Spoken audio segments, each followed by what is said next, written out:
আমি খুব ক্লান্ত। পিরিয়ডের সময় অবশ্য একটু শান্তিতে থাকতাম।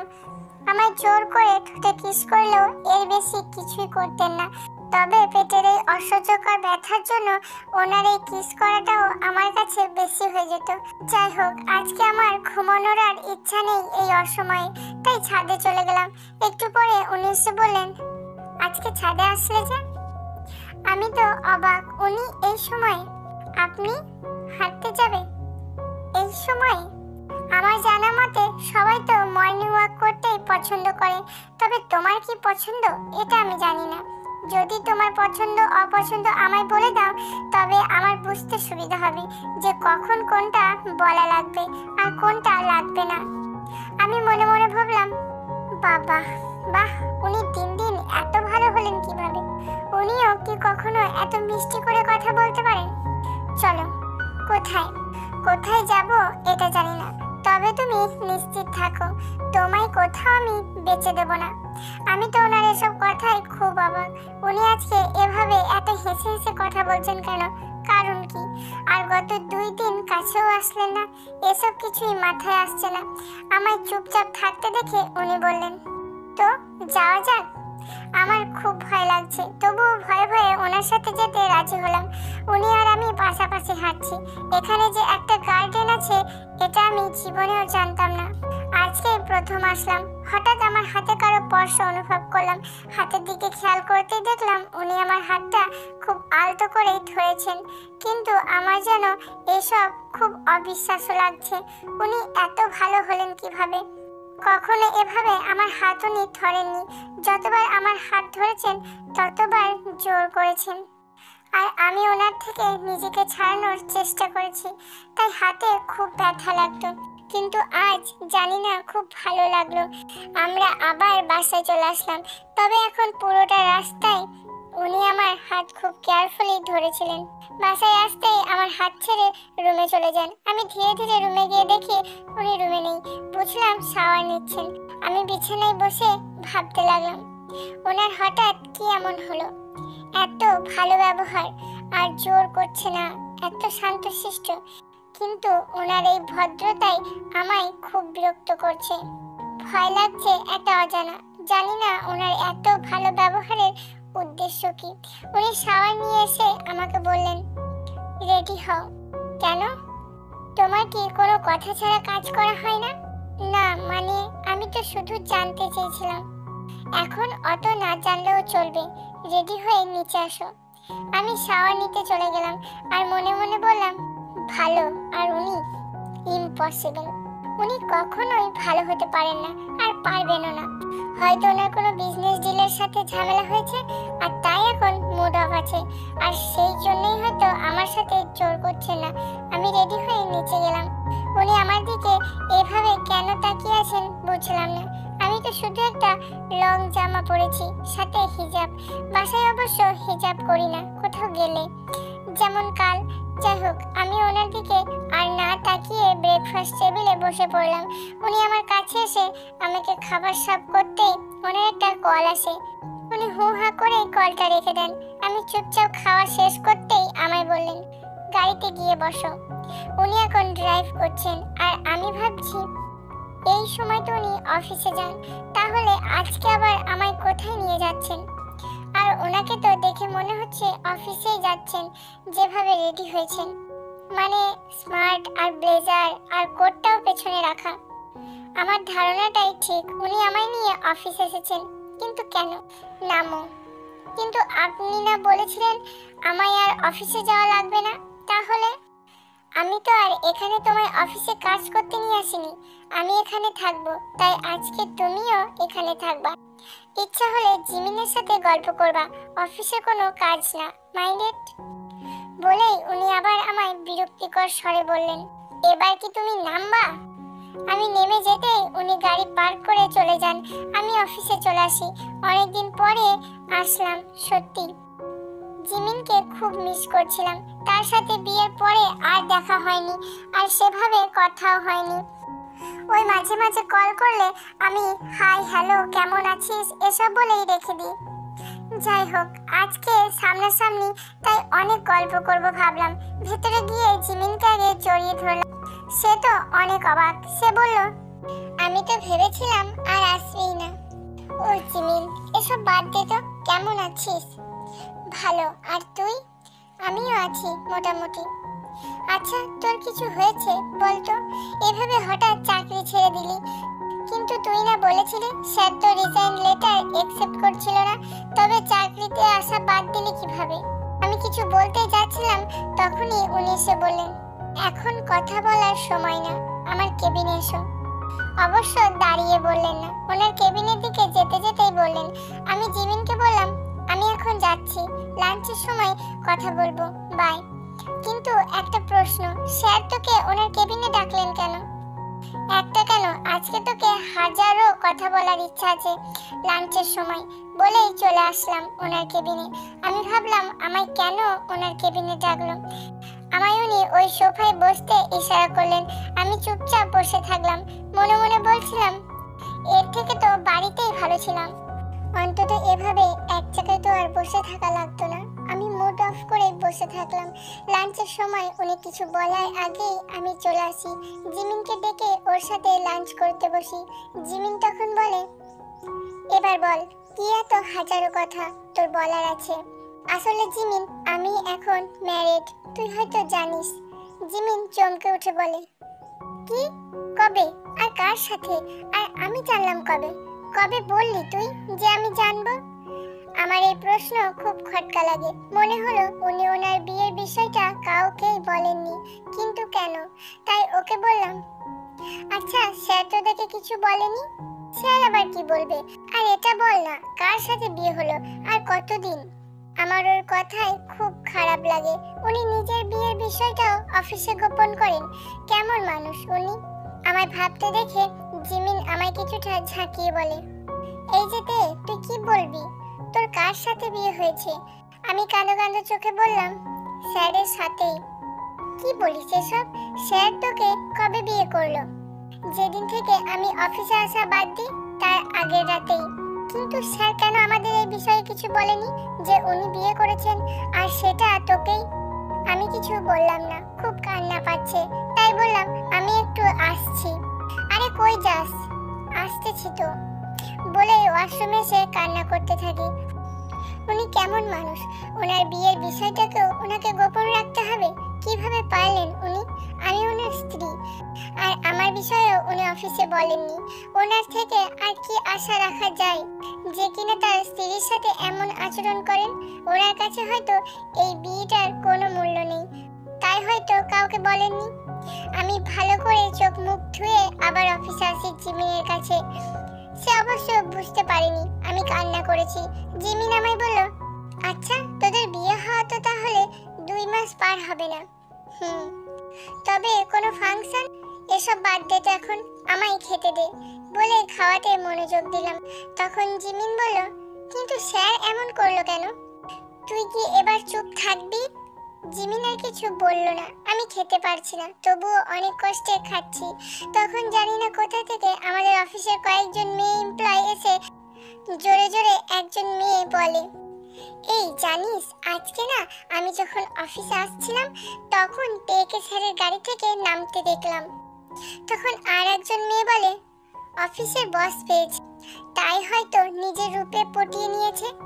আর কয়েকদিন থেকে তো অফিসেও আসতে দেখি না। বুঝিস না কি চলছে? জিমিন ওদের এসব কথা শুনে রেগে উঠতে গেলেই আমি ওর হাতের উপরে হাত রাখি। সে আমার দিকে তাকাতেই আমি তাকে না সূচক ইশারা করি। জিমিন বলে, কিন্তু তখন আবার আর একটা মেয়ে বলে, এই যে তে, একটু টিপস দেবা বসকে কিভাবে পটাই, তাহলে আমি একটু ট্রাই করব। তখন আর একটা মেয়ে বলে, আরে টিপস আবার দেওয়া লাগে, বুঝিস না? এই পুরোটা সময় তো ও স্যারের কেবিনেই ছিল, কি কি হয়েছিল ভাবতে পারিস? বলেই তারা হাসাহাসি করে। তারা অবশ্য আরো অনেক কিছুই বলেছিল, কিন্তু আমি আর কিছু শুনি না, কারণ আমার আর কিছুই সহ্য করার ক্ষমতা নেই। আমি ওখান থেকে দৌড়ে চলে আসি, আর থাকবোই না এই অফিসে।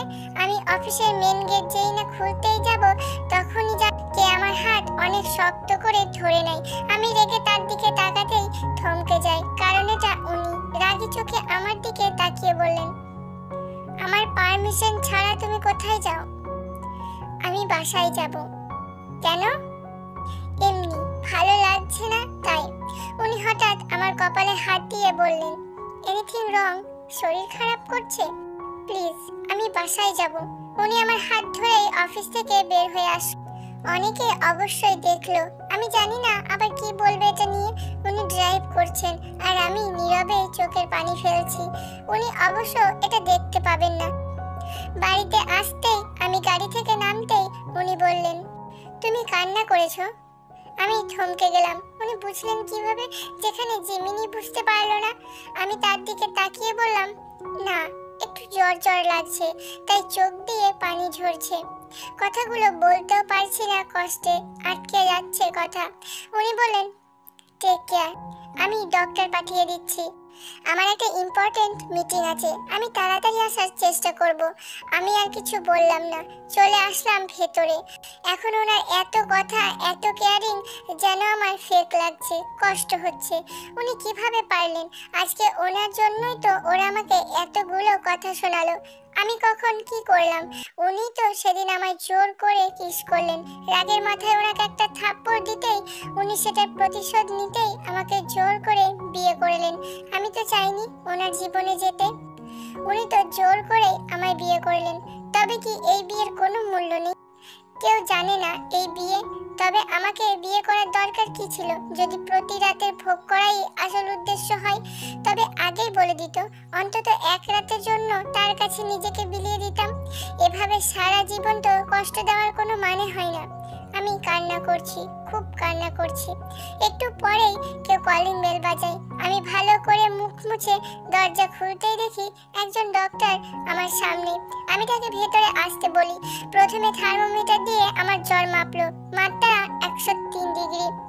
এটা কোনো জ্বর হলো? তবু উনি কি মেডিসিন লিখে দিলেন। এখন উনি আমার প্রবলেমগুলো জানতে চাইছেন। ওনাকে কি প্রবলেমের কথা বলবো আমি? ওনার জন্যই তো আমার জীবনের সব প্রবলেমের শুরু। আর উনি কিনা একজন ডক্টরকে পাঠিয়েছেন আমার প্রবলেম সলভ করার জন্য। তবুও ওনাকে মিথ্যে বললাম, একটু জ্বর জ্বর পাচ্ছে।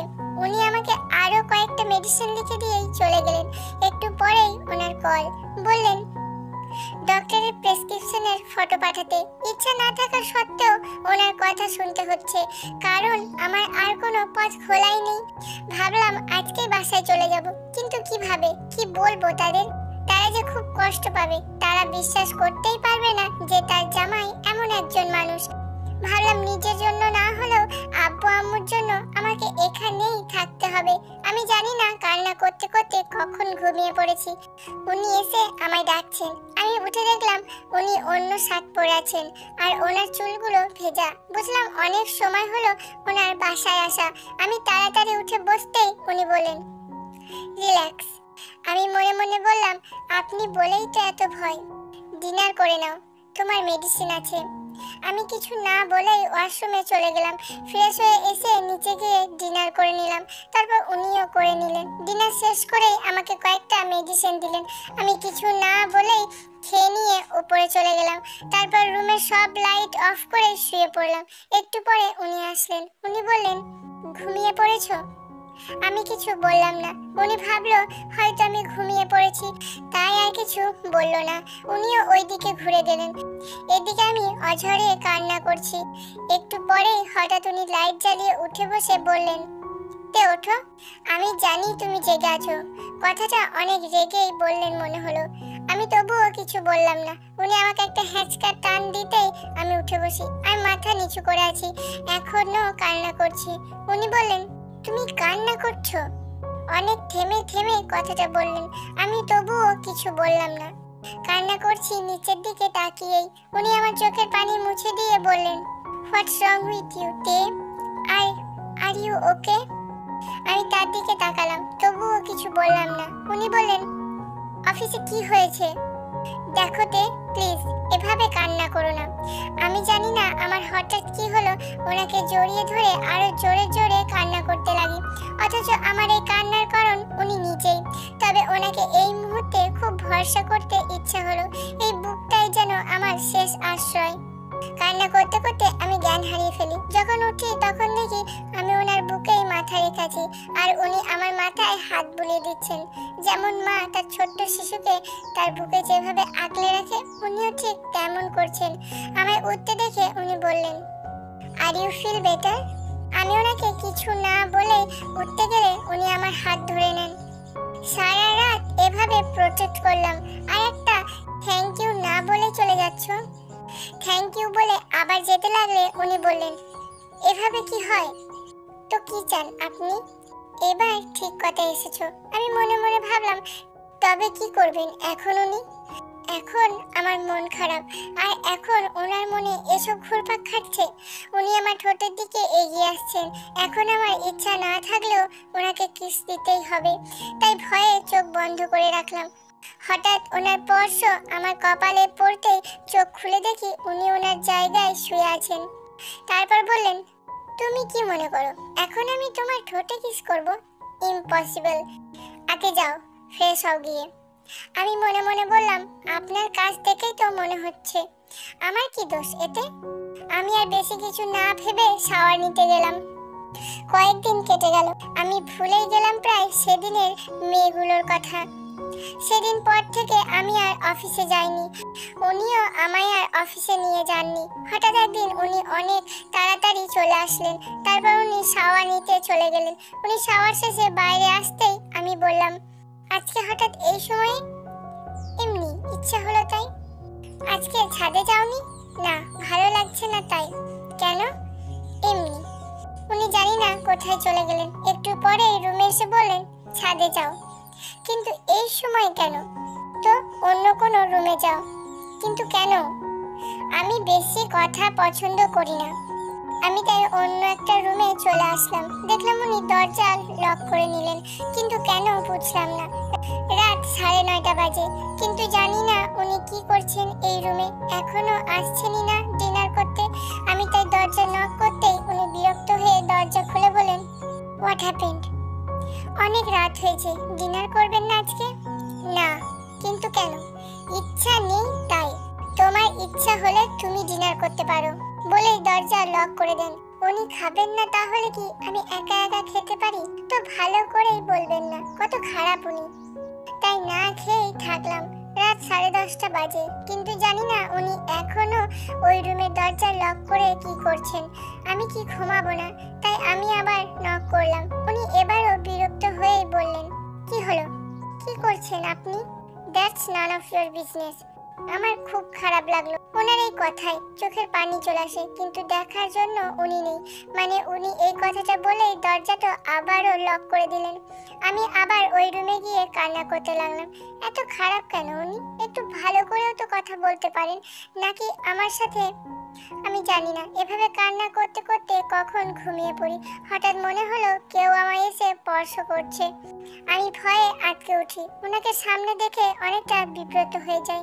উনি বললেন, রিল্যাক্স। আমি? আপনি এই সময়ে?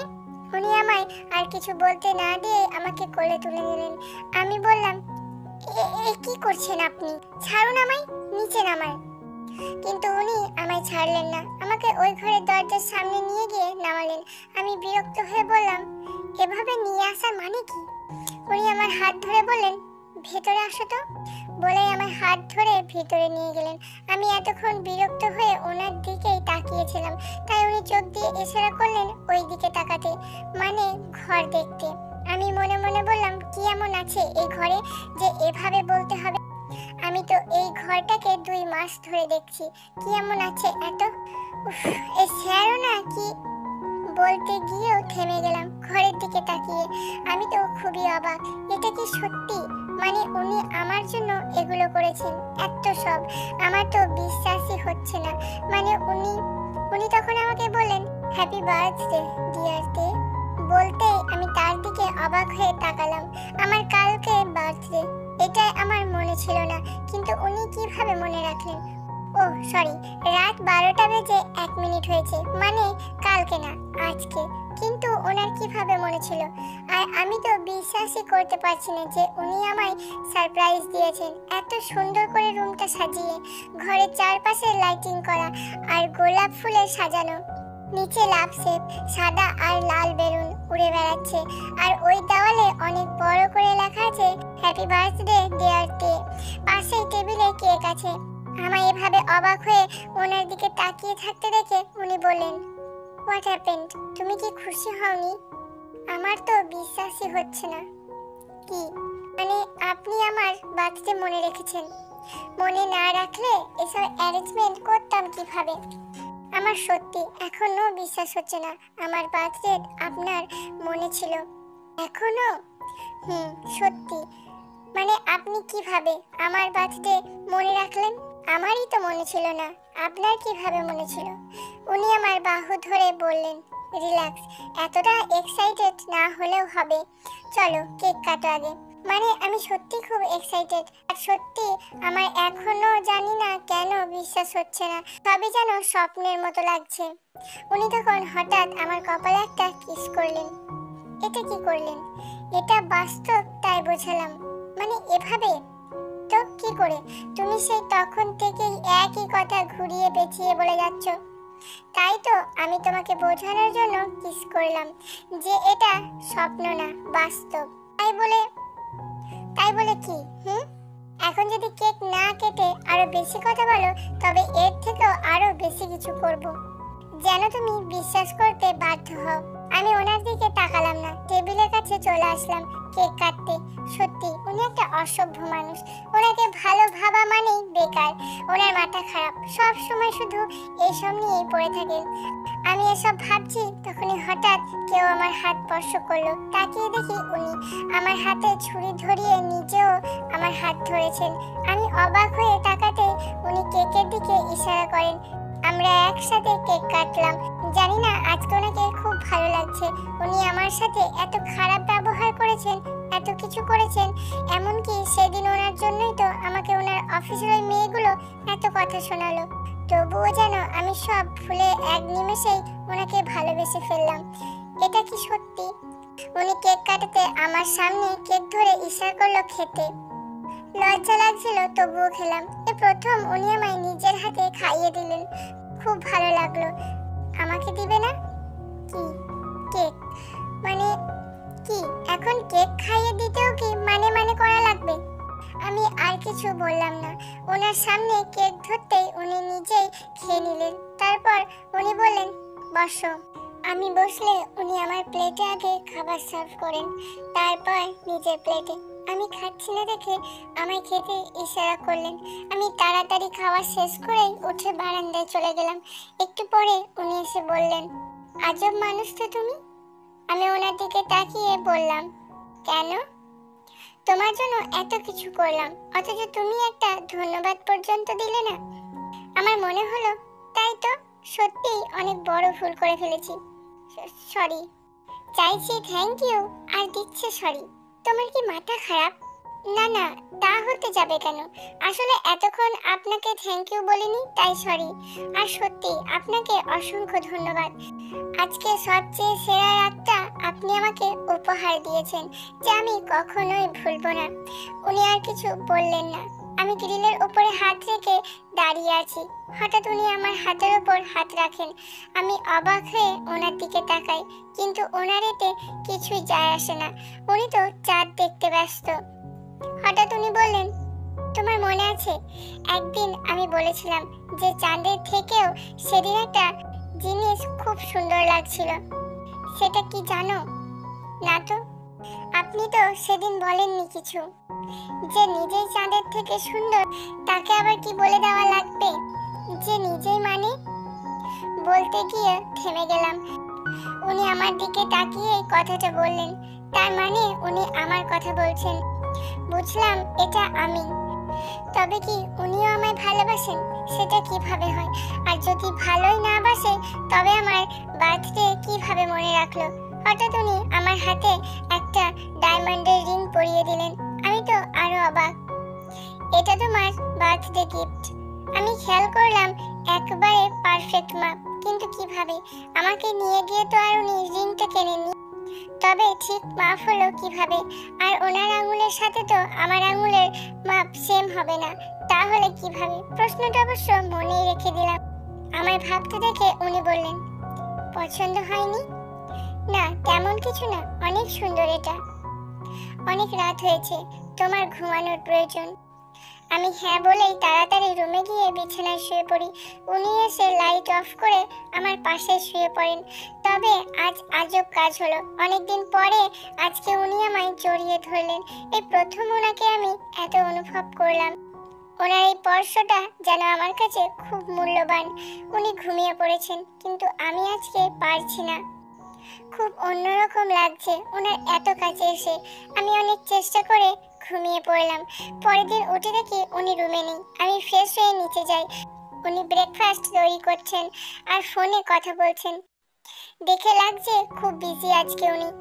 আমি কিছু বললাম না তেমন। আমরা ব্রেকফাস্ট শেষ করতেই উনি অফিসে চলে গেলেন। আমি বসে আছি একা একা। আম্মুকে কল করলাম। আজকে আম্মু আমাকে বার্থডে উইশ করলো না। মনটা খুব খারাপ হয়ে গেল। যেখানে স্যার মনে রেখেছিল সেখানে আম্মু কিভাবে ভুলে গেল। ভাবলাম আব্বুকে কল করি। আব্বুকে কল দিতেও সেম, উনি এখন কাজে আছেন তাই রেখে দেয়। ধুর, এসব কি? যেখানে এই পাসান স্যারের আমার বার্থডে মনে ছিল সেখানে আমার আব্বু আম্মু কিভাবে ভুলে গেল? এটা কোনো কথা? সবাই ঠিকই বলে বিয়ে হলে সবাই পর হয়ে যায়। এখন পর হয়ে গেছি, তাই এত কিছু মনে রেখে কি হবে? তাই আমি মুড অফ করে বসে থাকলাম। সন্ধ্যার একটু আগে উনি এসে বললেন রেডি হও। কেন? উনি রেগে আমার দিকে এগিয়ে আসতে আমি বলি ওয়েট বলে বাথরুমে চলে যাই। ফ্রেশ হয়ে এসে দেখি বিছানায় উনি শপিং ব্যাগ ফেলে রেখেছেন। আমায় দেখে বললেন এটা পরে ফার্স্ট রেডি হও। বলেই উনিও শাওয়ার নিতে চলে গেলেন। এদিকে আমি রেডি হতে গিয়ে অবাক, উনি আমার ফেভারিট কালারের ড্রেস নিয়ে এসেছেন, মানে মিষ্টি কালার। কিন্তু উনি জানলেন কিভাবে যে এটা আমার ফেভারিট কালার? যাই হোক, আমি রেডি হয়ে নিলাম। এদিকে উনিও ওয়াশরুম থেকে বের হতেই আমি অবাক, কারণ উনিও একটা মিষ্টি কালারের শার্ট পরেছে। আমায় এভাবে অবাক হয়ে তাকিয়ে থাকতে দেখে উনি বললেন এভাবে তাকিও না, নজর লেগে যাবে। আমি তো ওনার কথাই খুবই অবাক। বলেন কি উনি? আমি অন্যদিকে ঘুরে মুখ ভেঙচি কেটে বললাম বয়েই গেল আপনাকে আমার ওভাবে দেখতে। নিজেকে এতটাও হ্যান্ডসাম ভাবা ঠিক না। আপনাকে দেখতে তো বলতে গিয়েও থেমে গেলাম, কারণ পেছন ফিরে দেখি উনি আমার খুব নিকটে। আমি ভয়ে ঠোক গিললাম আর উনি ভুরু কুঁচকে আমার দিকে তাকিয়ে বললেন আমাকে দেখতে তো? আপনাকে দেখতে তো? বলো আমাকে দেখতে তো কি? আমি আর কিছু বলতে পারলাম না।